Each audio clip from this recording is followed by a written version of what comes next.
Welcome back to another Scientifics tutorial video. Today we are gonna do the Reviva Lux red light therapy mask and then how to get set up. So you bought the mask and then these are all your parts. So basically you have the charger which connects on the like so, and then you put the USB in your computer or another USB charger. And then you will see the progress bar in the display. Make sure you charge that one fully before you use it the first time. And then you're gonna have the eye protection. Actually in the eye protection, on the downside, the part that's supposed to come out there, it says right and left. So we're gonna turn the mask around, and then we're gonna see the right one goes on the right side. So we're just gonna slide it through here. Let's see if I can show you and pop it through the edge, like so. That's one. I do the other one. You kind of want to just make the edges go through so they stay in place, like so.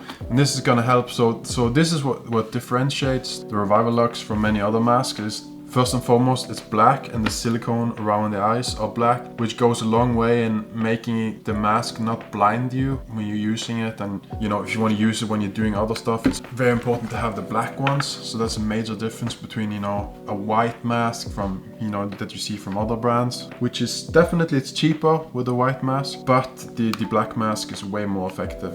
We tested, you know, a bunch of different designs, but ended up with a black one. Long story short, I wasn't quite finished, but this is obviously the battery. This is the protective bag that you can keep it in. Once you're fully set up, putting in the eye protection, then you want to go ahead and do the straps. So this is going to be the strap that goes in the top. You see there is one like matte side, and then you have the coarser side. So just repeat the steps with me. The coarser side will be this way, and then we take it through, and then we fasten it like so. And now we're just gonna leave that there. We're gonna remove the bag. I'm gonna keep the remote, and then same with this one. So you have the matte side, and then you have the more shiny or coarser side. So we're gonna do the coarser side here. Same, just put this part through, then we're going to just make sure it's attached to the Velcro, and the same thing on this side. This goes through, and then the Velcro goes over. We're going to do this side, same thing here.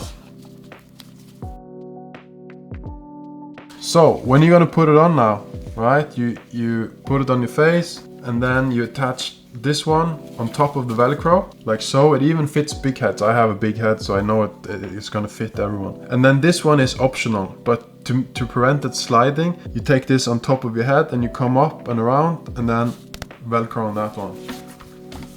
And boom, there you have it. Now you are gonna take the USB-C end, attach it in here, and you wanna make sure that you firmly get it all the way in here. Now the fun part.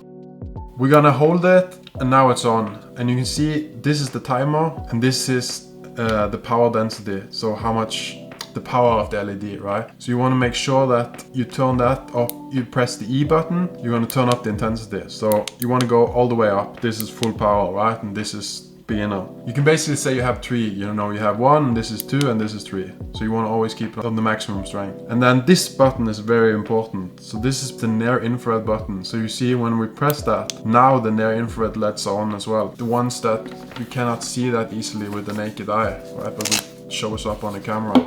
So you can see that it looks like every other LED is not on, but that is the near infrareds. So you have the reds, which is obviously in the visible spectrum, and then you have the near infrareds, which is in the 850 nanometer wavelength. That's why you can't see them. You remember as a kid you had that infrared remote, or you had the remote for the TV, and you could kind of like show up, the signal would show up if you put it in front of a camera lens and then push it. This is much of the same thing. You want to make sure that the near infrared, and then that both of them are on, and then you want to adjust the timing settings, which is anything from 15 to 30 minutes a day or every other day is what you want to shoot for. So I like to do 30 minutes. I like to just put it on, do 30 minutes, and then, you know, just do something else. That's everything there is to it. This is the version 2, so it has an upgraded battery pack. It's gonna last twice as long. It's 6,000 milliamps. It has a 630 and 850 nanometers of wavelength. If you have any questions, drop them below. That was all for today, guys. I appreciate the support, and I will see you all in the next one.